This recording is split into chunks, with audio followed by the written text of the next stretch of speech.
Olá pessoal, estou aqui mais uma vez em nome da equipe Alendox e mais uma vez fazendo nosso papel de manter a cultura brasileira viva, né? E hoje eu venho aqui falar sobre o Dia do Folclore. Para quem não sabe, em boa parte do mundo, inclusive no Brasil, dia 22 de agosto é o Dia do Folclore. Então eu começo esse vídeo agora com uma nova pergunta, diferente das outras vezes, que eu começo já explicando. Essa vez eu começo com uma pergunta. O que passa na cabeça de vocês quando escuta a palavra folclore? Eu sei que para alguns folclore são as criaturas mitológicas, tipo Saci, a Cuca, o que mais? Saci, a Cuca, lobisomem, caipora, curupira. Para outros, quando a gente vai estudar na escola, coloca o folclore como as festas juninas, o boi bumbá, as manifestações culturais. E essa pergunta fica em aberto para vocês. Vamos fazer aqui pro final do vídeo, eu explico direitinho sobre o que é folclore. Mas primeiro, vamos pensar por que dia 22. Toda data comemorativa, ela tem um motivo de ser aquela data. Por que exatamente esse dia 22 de agosto? Porque foi um dia 22 de agosto de 1846 que surgiu a palavra folklore. Ou seja, folclore em inglês. Ela foi cunhada por um escritor que de um nome que eu não vou saber pronunciar direito, porque eu não sei ler inglês, mas é mais ou menos assim, William John Thomas, ou então William John Thomas, alguma coisa assim, porque é Thoms no final. Eu não sou muito bom na pronúncia do inglês, então quem vocês puderem corrigir aí, podem corrigir, mas se vocês pesquisar William John Thomas, vai saber que ele foi quem cunhou essa palavra. E para que ele cunhou essa palavra? Ele juntou duas outras palavras para formar ela. Folk, que quer dizer povo ou popular, e lore, que quer dizer cultura ou saber. Ou seja, saber popular, cultura popular. Ele usou esse termo para identificar, para poder identificar e estudar a cultura de cada povo, de cada nação. Aí vem novamente a pergunta. Então, folclore seria o quê? Folclore se resumiria só a mitologia? Como muita gente coloca como folclore e mitologia, folclore seria uma coisa que não é verdade, que muita gente quando acha que uma coisa não é verdade, que não bate com a ciência, não, isso é folclore. Isso é uma coisa folclórica, gente. Isso é folclore, não é verdade não. Tá falando de lenda, tá falando de mito. Mas folclore é isso? E por acaso mito e lenda eles não seriam verdades? Não. Folclore, ele tem um significado mais abrangente. O folclore não se resume à mitologia. A mitologia faz parte do folclore. No Brasil, o dia foi oficializado no 17 de agosto de 1965, que dia 22 de agosto seria o dia do folclore. E essa data já se inspira em quê? Na data de criação do folclore. Ou seja, desde que o Brasil foi foi colonizado, demorou-se muito tempo, mais de 3 séculos, mais de 4 séculos, 1965, para determinar o dia do folclore. Até lá, existiam as manifestações que diziam que era importante estudar a cultura dos povos, mas para o governo não era. E qual foi o objetivo? O motivo que foi decretado somente nessa data? Foi decretado com o objetivo de garantir a preservação do acervo cultural brasileiro, do folclore brasileiro, a preservação. Ou seja, deve ter tido o quê? No decorrer desse processo todinho, teve uma degradação, teve um desrespeito, teve uma desvalorização de toda essa cultura que faz parte do folclore, para poderem depois pensar em preservar ele. É assim que as coisas funcionam. Toda data surge de lutas. E com certeza foi lutas para poder decretar essa data. Não foi simplesmente porque eu quero decretar e acabou-se. Tem uma motivação mais pesada por trás. Sempre tem. E, de fato, o que é folclore? O primeiro Congresso Brasileiro de Folclore ocorreu em 1951. 22 a 31 de agosto de 1951, no Rio de Janeiro. E nesse congresso eles não definem ainda o folclore. Eles fazem o quê? Ele reconhece o estudo folclórico como parte da antropologia e dos estudos culturais. Além disso, ele condena o preconceito que resume o folclore apenas a manifestações religiosas. Ou seja, a mesma coisa que eu disse. Muita gente resume o folclore à mitologia. Só que a mitologia é o quê? A mitologia é a manifestação da religião de um povo, que por não ser parte da hegemonia, eles dataram como mitologia. A religião não é predominante, então é mitológica. Mas na verdade a mitologia é isso, é o conjunto de mitos de um povo. Conjuntos de narrativas de um povo. E diferente do que se acredita, a palavra mito não significa mentira. A palavra mito, ela é a narrativa, é uma verdade dentro daquela cultura de um povo. Falácia se aproxima mais da mentira do que a palavra mito. O pessoal distorceu a palavra mito exatamente para isso. Para poder passar essa ideia de que o mito é uma mentira. Que aquelas narrativas indígenas, que são classificadas como mitos indígenas, como lendas indígenas, ser consideradas mentiras. Ser considerada uma coisa do imaginário, uma coisa que não é real. Mas ela é fruto da vivência do povo com a natureza. Ela não é uma invenção, ela é uma manifestação cultural de um povo. Então mito, lenda, faz parte da narrativa, faz parte da cultura daquele povo. E entra novamente a questão, então o que seria o folclore? Seria só mitos e lendas? Não. Ainda não. Mas vamos chegar lá. Outra coisa que aconteceu em 1951 nesse congresso foi o Conselho do Estudo do Folclore como um todo. Não só a manifestação religiosa, mas toda manifestação cultural de um povo. Ou seja, a culinária, ou seja, o que? As narrativas, os costumes, festas, as danças, toda manifestação artística e cultural de um povo como um todo. Isso é o que dá uma ideia de folclore na época. Então, os estudos folclóricos seria tudo isso. Essa manifestação, o estudo de toda essa manifestação. Dessa forma do povo se manifestar por meio da arte e da cultura. Seria o estudo folclórico.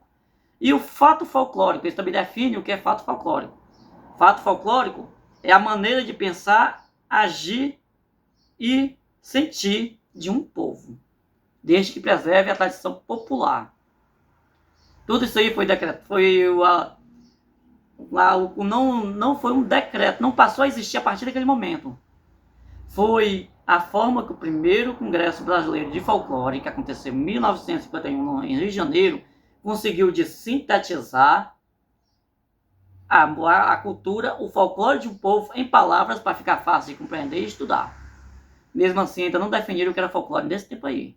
A definição real de folclore só vai acontecer no 8º Congresso Brasileiro de Folclore, que acontece na Bahia, em dezembro de 1995. Onde ele vai dizer o quê? Folclore é o conjunto das criações culturais de uma comunidade baseada em suas tradições, expressa de forma individual ou coletiva. Ou seja, resumindo na palavra mais simples, folclore é toda a manifestação cultural de um povo ou de uma comunidade. Não importa se ela seja de origem rito, ou seja, origem religiosa, do costume popular, não importa se ela é artística, não importa se ela vem na forma de manifestação de dança, de pintura, de escultura, de artesanato, tudo isso aí vai estar englobado no folclore.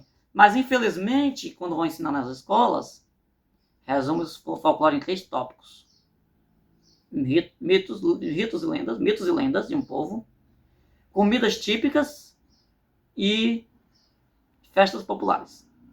Eles vão resumir somente a isso. Mas não é só isso. Toda forma de manifestação cultural do povo, desde que seja para preservar a cultura popular, o conhecimento popular, o saber popular daquele povo, daquela comunidade, como eu estou fazendo assim, ó. Sempre esse envolvimento com a mão para saber o que, ó. É um globo. É uma comunidade. É aquele espaço específico ali. Tudo aquilo é um folclore. O folclore não se resume a lendas. Para deixar bem claro para vocês. E aí vem a pergunta. O que mais... Antes de continuar com a pergunta, o que eu ia fazer é o seguinte. Existe o folclore brasileiro? Essa é uma pergunta que eu quero deixar em aberto, já a gente responde ela. O que mais foi decretado no 8º Congresso Brasileiro de Folclore? ele disse, além de conseguir definir o que era folclore, ele pegou, se alinhou com o que diz a Unesco e disse: folclore é equivalente à tradição popular, cultura popular. Então, tudo que se encaixa na cultura popular de um determinado povo é folclore. Ou seja, folclore é toda forma de se manifestar, desde que preserve o conhecimento popular e a cultura popular daquele povo, desde que preserve a ancestralidade. Porque eu estou falando conhecimento popular, cultura popular, conhecimento popular, cultura popular. E o que de verdade é isso? Tudo que vem passado de geração em geração até os dias atuais, por meio da oralidade e atualmente por meio da escrita, que é uma forma de preservar. Sair da oralidade para a escrita, você não quebra a tradição popular. Você acha outra ferramenta de preservar ela. Sair da escrita para o audiovisual, você também não quebra a tradição popular. Porque a origem dela foi lá na oralidade, foi passada de geração em geração, mas devido ao avanço científico e cultural de forma hegemônica, que quer trazer a globalização, que quer fazer todo mundo uma única coisa, ou seja, quer matar nas culturas locais, quer exterminar, criar um apagamento da cultura local, da manifestação popular local, para criar uma única forma de ser vista a população. Essa globalização tem esse efeito. Isso aí está ameaçando o folclore, está ameaçando a cultura popular, está ameaçando o conhecimento popular, os saberes populares. Está sendo tudo jogado como falácias, como algo inconsistente, como algo que não é real, como algo que é só imaginário, e está matando um pouco. Então, tudo isso que está sendo feito para preservar esse conhecimento popular, para ir contra esse pensamento hegemônico de globalização, que todo mundo é uma coisa só, que todas as manifestações culturais têm que ser igual, tudo tem que se enquadrar em um único calendário, em um único roteiro anual, tudo isso aí é uma atitude folclórica. Tudo isso é folclore. Então, quando a gente sai, pega a oralidade, transforma na escrita em trabalhos acadêmicos, em trabalhos culturais, em trabalhos artísticos, ou então pega a escrita e transforma em audiovisual para alcançar um espaço maior, não estamos rompendo com a tradição, não estamos rompendo com o conhecimento popular, não estamos rompendo com o folclore, estamos enriquecendo, estamos ampliando o alcance do folclore. E quando a gente faz isso, a gente está sendo um ser folclórico. Estamos praticando um ato folclórico, um fato folclórico. Estamos preservando nossa cultura, preservando nossa ancestralidade. E é nesse ponto que continua a pergunta: existe um folclore brasileiro? Vamos à frente. Outra coisa que foi decretada. Enquanto em 1951, eles disseram que o estudo folclórico fazia parte da antropologia e dos estudos culturais, em 95 eles atualizaram. Eles disseram que faz parte da antropologia, ou seja, incluído em outra parte, em um ramo maior. Agora o folclore passa a fazer parte não só da antropologia e dos estudos culturais, passa a fazer parte das ciências humanas e sociais. Ou seja, a antropologia é uma parte das ciências sociais.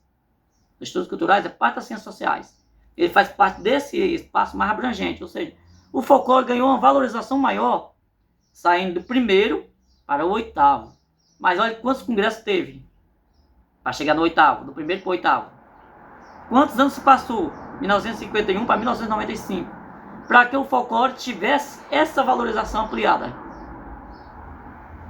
Pensa, a cultura popular é agredida continuamente, sim.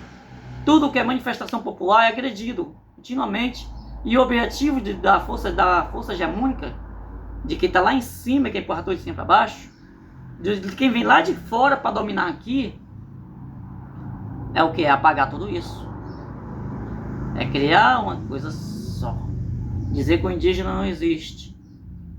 Dizer que a manifestação africana não existe. Dizer que todo mundo é humano, então todo mundo é igual. A outra coisa muito importante, que ganhamos espaço no seu oitavo congresso, é que foi colocado lá, que foi colocado na carta. Todas as informações que estou pegando estão nas duas cartas do folclore brasileiro. A de 1951 e de 1995, que você acha no site do governo brasileiro. Pode procurar lá, Carta do Folclore Brasileiro, você vai achar as duas na internet. Tem muita mais informação do que eu estou falando. Eu peguei só a parte mais importante, que é para esse vídeo. Mais importante para esse vídeo, não mais importante da carta. Então, qual foi outra conquista que conseguimos nesse 8º Congresso? Como parte das ciências humanas e sociais, é direito da humanidade ter acesso ao conhecimento sobre o folclore. Por isso que até hoje o folclore é ensinado dentro da escola. Nos anos iniciais, no ensino fundamental, no ensino médio, ele é ensinado das escolas, por causa que é direito da humanidade, dos brasileiros, conhecer seu folclore. Mas infelizmente dentro da escola ainda é ensinado de forma rasa, que se resume o folclore somente aqueles 3 pontos que eu falei: mitos, lendas, comidas típicas e festas populares. O folclore é tudo que faz parte da cultura popular. E voltando à nossa pergunta que eu fiz, existe um folclore brasileiro? Existe, mas não só um. O Brasil é composto de vários povos.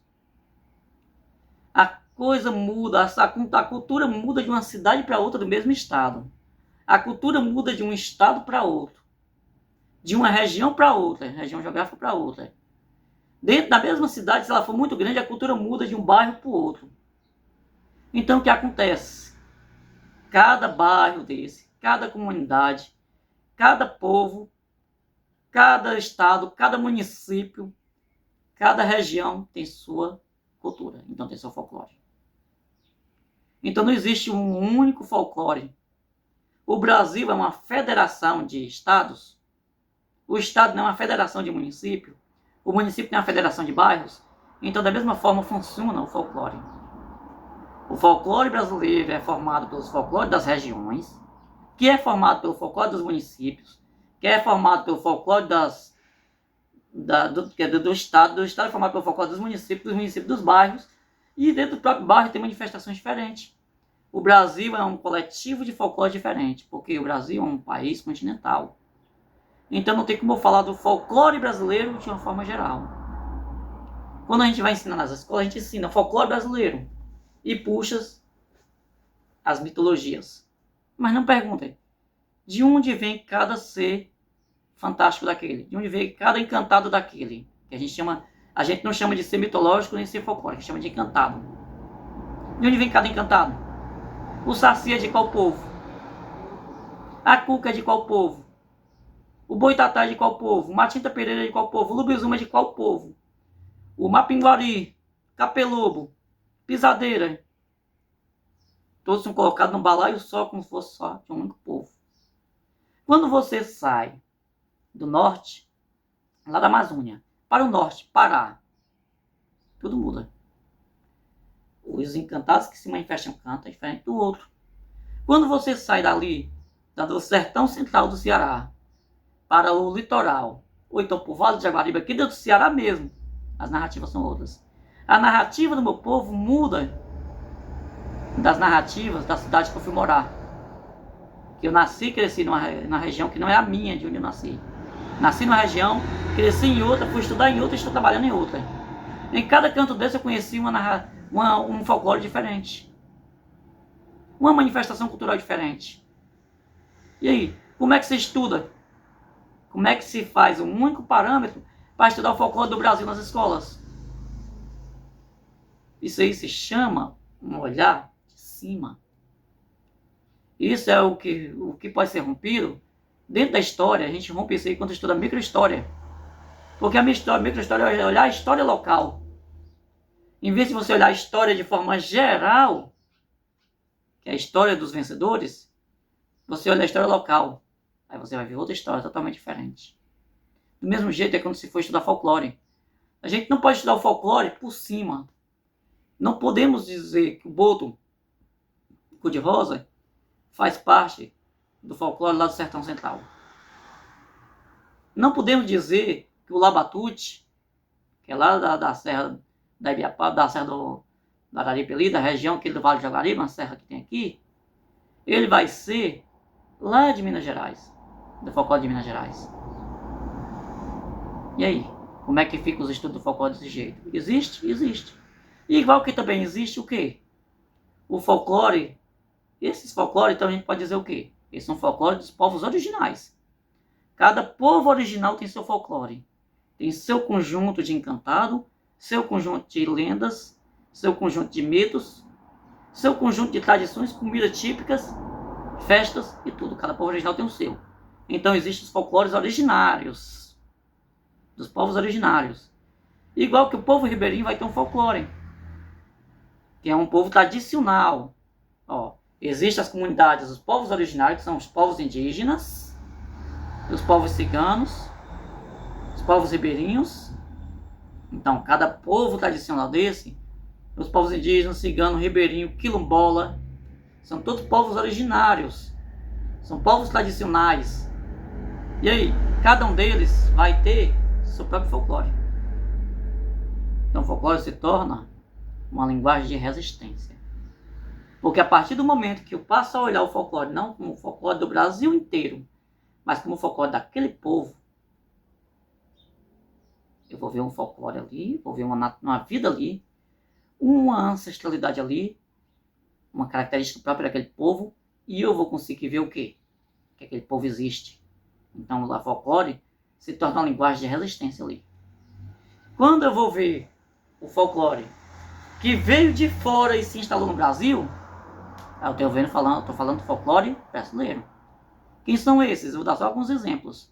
A cuca, o lobisomem, apesar de existir o lobisomem nativo aqui, também veio o lobisomem de fora. Quem? A cuca, o lobisomem, a cabra cabriola. São exemplos do que veio da cultura ibérica, lá dos povos ibéricos. Todos eles vieram daquela região Espanha, Portugal, da Península Ibérica. Da cultura africana, Xibamba, veio da cultura africana. O Xibamba é um deles, o nome do outro, o Kibungo, vem da cultura africana. E aí? Então nós estamos falando de quê? Nós estamos falando de um folclore afro-brasileiro. Ele veio da cultura africana e se encaixou no Brasil. Esse outro é o folclore ibero-brasileiro. Veio da região ibérica e se encaixou no Brasil. Então o Brasil ele se torna o quê? Além do folclore dos povos populares, ele tem um folclore que ele alcançou, conquistou, que veio junto com a colonização e se instalou aqui. Veio junto com a escravização e se instalou aqui. Se tornou parte da cultura brasileira. Então, manifestação folclórica. Eu estou falando dos encantados. Quer ver outra manifestação folclórica que veio de fora e se tornou nordestino? A literatura de cordel. A literatura de cordel é uma manifestação folclórica que abre espaço para preservar e ampliar o espaço do folclore. Porque a literatura de cordel é tão ampla que permite falar de qualquer assunto dentro dela, inclusive da própria literatura. E aí? O que é que a gente vai ter no Brasil? Um único folclore? Existe folclore brasileiro? Existe. O folclore brasileiro ele é uma confluência de uma quantidade gigantesca de outros folclores. Porque cada um dos povos indígenas que existe em tempos atuais tem seu próprio folclore. Cada um dos povos quilombola que vivem aqui no Brasil tem seu próprio folclore. Cada um dos povos ribeirinhos também. Cada um dos povos ciganos que estão no Brasil, porque são várias comunidades ciganas, também tem seu próprio folclore. Todos o folclore cigano vai ter uma mesma raiz. Mas pelo fato de estar distante um do outro, cria sua própria característica. Igual o que aconteceu com os povos indígenas. Cada povo indígena, mesmo que pertence ao mesmo tronco linguístico, tipo, todos os povos do tronco linguístico Tupi vai ter característica em comum, mas cada um vai ter seu próprio folclore. Todos os povos do tronco linguístico Cariri vai ter sua característica comum, mas folclore diferente. Todos os povos do Rio Negro, eu não lembro qual o tronco linguístico dele, mesma coisa, vai ter, mas diferente. Ou seja, não existe só um povo linguístico, um povo indígena. Existem vários povos indígenas, para cada um existe folclore. Não existe só um quilombo, um povo quilombola. Vários povos quilombola, então para cada um seu folclore. Então o Brasil ele se torna essa confluência. E o que seria uma confluência, gente? Confluência é quando você junta características de várias culturas nenhuma delas se perde, mas forma uma coisa nova. Uma confluência de culturas, que é o que aconteceu no Brasil. O Brasil ele se tornou isso, uma confluência de cultura, que criou a cultura brasileira. E a cultura brasileira é tão ampla que não tem como falar da cultura brasileira toda em um só espaço. Ou seja, quando forem estudar folclore na escola, quando forem, vocês que forem professor, for ensinar folclore na escola, pensa de onde vem essa lenda, essa narrativa. Que a gente elimina, a gente trocou o nome lenda e mito por narrativa, exatamente para quê? Para romper esse preconceito que criaram em cima desses dois termos. Que lenda e mito são mentiras. Não é mentira. É a verdade de um povo. É o fruto de uma ancestralidade de um povo. Do mesmo jeito, a gente adotou o termo encantado para falar dos personagens folclóricos, dos personagens lendários, exatamente para romper com isso aí. Então, sempre que nos meus vídeos eu falar de narrativas, falar de encantados, estamos falando de quê? Dos personagens do folclore brasileiro, mas nessa parte da manifestação religiosa, porque tudo isso é religião de povos originários. São religiões não hegemônicas dentro do Brasil. Entendeu? Outra coisa que eu não posso deixar de falar aqui. As religiões também faz parte do folclore. A espiritualidade faz parte do folclore. Então, no momento em que você está numa igreja realizando sua espiritualidade católica ou protestante, você está colaborando com o folclore. No momento que você está num terreiro manifestando a sua religiosidade de cultura afro-brasileira, afro-indígena, ou só indígena, ou só afro, você está colaborando com o folclore brasileiro. No momento que você expressa a sua espiritualidade, mesmo que não esteja em nenhum espaço determinado como espaço sagrado, espaço religioso, você está colaborando com o folclore brasileiro. Porque também a religiosidade, a espiritualidade é uma manifestação cultural. E se ela é uma manifestação cultural que carrega uma tradição, mesmo que tenha vindo de fora e se integrou e ganhou características próprias aqui no Brasil, ela faz parte da cultura popular e faz parte do folclore brasileiro. Então, gente, a próxima vez que for ensinar folclore na escola, pense. Por que eu estou ensinando folclore de forma ampla, sem perguntar de onde é que vem? Por que eu não estou ensinando folclore local daqui, a cultura local daqui para o meu povo? Por quê? Será que isso é uma exigência que vem de cima? Ou será que é eu que não quero me esforçar para pesquisar a cultura local e trazer para dentro da sala de aula? Ou será que é porque minha mente foi moldada para não pensar nessa possibilidade de estudar a cultura local e expressar a cultura local para quem é daqui? Ia ser muito mais significativo eu fazer um resgate das narrativas, dos encantados, das manifestações culturais, da comida típica, da dança, manifestação das festas tradicionais, da espiritualidade do povo local, do que eu pegar um manual que vem pronto, que fala de uma forma rasa, de uma forma superficial do Brasil como um todo. Quer dizer que eu tenho que esquecer aquilo? Não. Eu posso pegar aquilo, explicar que existe, e explicar isso que eu disse, que o Brasil é amplo demais para ter um único folclore. Ele é amplo demais para ter uma única cultura popular. Ele é amplo demais para a gente dizer que essa é a cultura brasileira. Eu tenho que ver a minha cultura local. Eu tenho que valorizar a minha cultura local. A cultura de onde eu estou é diferente da cultura onde eu estou ensinando agora, de onde eu estou gravando esse vídeo. É diferente da cultura de onde eu cresci e é diferente da cultura onde eu nasci. Eu tenho que conhecer as três. As quatro, porque é diferente da cultura onde eu estudei, onde eu fui fazer faculdade. São 4 culturas diferentes, são 4 folclores diferentes que eu conheci. E eu tenho que ter conhecimento dos 3 para mim não dizer isso aqui é verdade e isso aqui é falso. Não é. Os 2 são verdades. Os 4 são verdade. Os não sei quantos folclores brasileiros, inúmeros folclores brasileiros que existem, são todos verdades. São verdade para o meu povo. São verdade para o seu povo. São verdade para aquele povo que vive aquilo. Para aquele povo que busca aquela espiritualidade. Aquele povo que vive com aqueles encantados. Que vive aquelas festas, que vive aquelas danças. que faz aquela arte, que faz aquela comida, são verdades. Então, gente, vamos lá pensar nisso. Então, quando você quiser enriquecer o folclore brasileiro, não faça só essa mesma atividade todo ano. Faça uma crítica. Qual é o folclore local? Qual é o meu folclore? Qual é o seu folclore? Qual é o nosso folclore? Existe diferença entre o folclore aqui e o folclore de alguns anos atrás? Por quê? A cultura é viva. A cultura não é estática, ela não continua mesmo o tempo todo, ela vai mudando o tempo todo. Inclusive, como eu falei das encantados indígenas, falei dos encantados ibéricos, falei dos encantados africanos, mas surgiu os encantados brasileiros.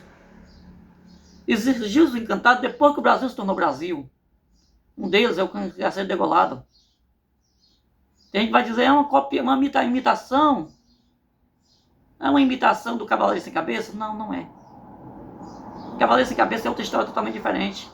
O Cangaceiro Degolado, ele é um justiceiro, é. Por quê? Ele foi uma pessoa que existiu de verdade. Ele foi um cangaceiro que foi poupado de outro grupo de cangaceiro que atacou dele. O grupo de Lampião poupou ele e pediu uma coisa a ele. Onde for fazer os ataques, proteja as crianças. E foi isso que ele continuou fazendo. Quando ele atacava onde ele passava, em vez dele o que o pessoal difere de criar aquela visão que os cangaceiros iam ser cruel, não é. Se você for afim pesquisar sobre os cangaceiros, eles faziam justiça também. Eles tinham humanidade. Ele foi um povo injustiçado que faltou teoria para ter uma atitude diferente. Então eles tinham prática, mas faltava teoria, faltava praxe. Então era aquela forma que ele sabia expressar sua rebeldia, fazer sua justiça. Então o cangaço faz parte da cultura brasileira. O cangaço faz parte do folclore brasileiro. E o cangaceiro degolado fez o quê? Eu tive minha vida poupada em troca desse favor que eu tenho que fazer. Então minha honra é proteger as crianças. E protegeu. Quando ele foi traído, foi cortada a cabeça e jogado a cabeça no fogo, ele continuou protegendo as crianças, mas de um novo jeito. Ele virou uma visagem, uma assombração. Ele virou um espírito que vai e protege as crianças daqueles que querem tirar o direito de viver da inocência das crianças. Tirar o direito da criança ser criança. O cangaceiro degolado é difícil de achar na internet. Há um tempo atrás eu achei, mas hoje em dia eu procurei, é muito difícil achar a narrativa dele, porque é uma narrativa em prol do bem da sociedade, é uma narrativa brasileira local do Nordeste. Não é uma narrativa hegemônica.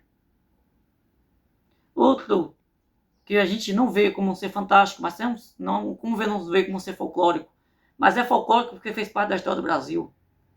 Padre Cícero e Antônio Conselheiro, Zumbi de Palmares. Todos eles foram povos que criaram uma cultura popular, participaram de uma cultura popular e faz parte da história do Brasil no meio popular. Padre Cícero não é um santo oficial na Igreja Católica, mas é um santo popular. Antônio Conselheiro criou uma comunidade com regras próprias em prol de uma espiritualidade. E por causa disso ele foi massacrado. Foi um ataque. Caldeirão também teve seu beato, que eu não estou lembrando do nome agora.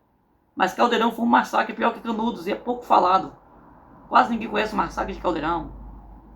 Eldorado foi outro canto que foi um massacre na região sul do Brasil, porque tinha uma cultura local que ia contra a cultura hegemônica. O Negrinho do Pastoreio é dito como um personagem histórico, um personagem folclórico. Mas ele bate com o quê? Não fala que ele era um escravo, mas se for buscar todo o contexto dele, ele era um escravo. Uma criança escrava. Faz parte da escravidão. Besouro, um capoeira muito conhecido, que hoje em dia é considerado uma lenda da capoeira. Faz parte.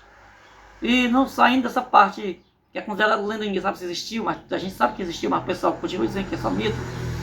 Nós temos mestre Pastinho, mestre Bimba, que deu vida à capoeira no Brasil. Eles também são parte do folclore brasileiro. Eles fazem parte da história do Brasil. Se tornaram históricos, se tornaram lenda no Brasil. Lendas vivas que o pessoal sabe que existiu. Então, eles são parte do folclore brasileiro. São lendas brasileiras. O Benedito Meia Légua também. Benedito Meia Légua fez essa manifestação e conseguia estar em vários lugares ao mesmo tempo. Um criminoso perigoso que botou medo aqui na região, Fernando da Gata. Fernando da Gata foi outro perigosíssimo, que conseguia entrar nas casas sem precisar abrir as portas e sair, sem precisar de chave nem nada. E quando seu corpo foi exposto, disseram: matamos o Fernando da Gata, expuseram seu corpo. Em algumas horas o corpo desapareceu, ninguém sabe se ele estava vivo ou não. São todos seres, são todas pessoas que existiu, se manifestou, participou da cultura popular, existe cordel sobre eles, não foram esquecidos e fizeram parte do folclore brasileiro e são folclóricos. Mesmo que tenha existido em carne e osso, o pessoal conviveu com eles. Lampião, Maria Bonita, Pilão Deitado, Diabo Louro, todos eles foram cangaceiros que fizeram essa parte da história. Então, gente, folclore não é lenda, são lendas. Folclore não é só mito, não é só comida, não é só dança, não é só festa. Folclore é tudo. E fica meu apelo, não é nenhuma dica, nem um pedido, é um apelo a todos vocês. Daqui pra frente, pense quando for falar de folclore. Respeite o folclore, porque você está para ser um ser folclórico. Todos nós podemos nos tornar ser folclórico. Desde que a gente manifeste nossa cultura, a gente divulgue, defenda a nossa cultura, a gente faz parte do folclore. E quando for ensinar folclore, professores, quando for falar de folclore, palestrantes, todo mundo que está aí, militantes que forem defender o folclore, pense nesse sentido que eu falei. Fale do folclore brasileiro, mas leve essa mensagem. O folclore brasileiro, ele é amplo porque ele é composto de vários folclores. Ele não é um só folclore. Ele é uma confluência e uma confederação de folclores. Existe sim o folclore brasileiro. Mas dentro do folclore brasileiro existem os vários folclores que o pessoal joga a palavra folclore brasileiro em cima e tenta apagar. Não tem como apagar o folclore, gente. Não deve ser apagado, deve ser preservado. E, além de falar isso, valorize o folclore local. Manifeste-se, divulgue e compartilhe o seu folclore local. Porque vai ser muito mais significativo e muito mais nobre fazer isso do que falar do folclore de forma superficial. O vídeo já se alongou demais. Quanto mais longo o vídeo, menos pessoas assistem, eu sei disso. Porque existe uma cultura da ansiedade. Existe uma cultura do imediatismo. Existe uma cultura das poucas informações hoje em dia. Mas eu não me arrependo desse vídeo ter ficado longo, porque eu consegui passar para vocês o que eu queria passar. Eu consegui transmitir nessas mensagens o que é folclore e expressar o meu respeito e minha valorização que eu tenho por ele. Façam o mesmo. Muito obrigado. Divulguem esses vídeos. Joguem ele nos espaços escolares. Joguem ele nos espaços de militância. Porque o folclore não deve ser apagado. O folclore é a vida de um povo, é a vida de uma nação, é a identidade de um povo, a identidade de uma nação, a identidade de uma comunidade. Apagar o folclore é apagar a comunidade. É um etnocídio. E etnocídio não deve mais acontecer. Então, gente, aqui deixo minha manifestação folclórica para vocês. Muito obrigado.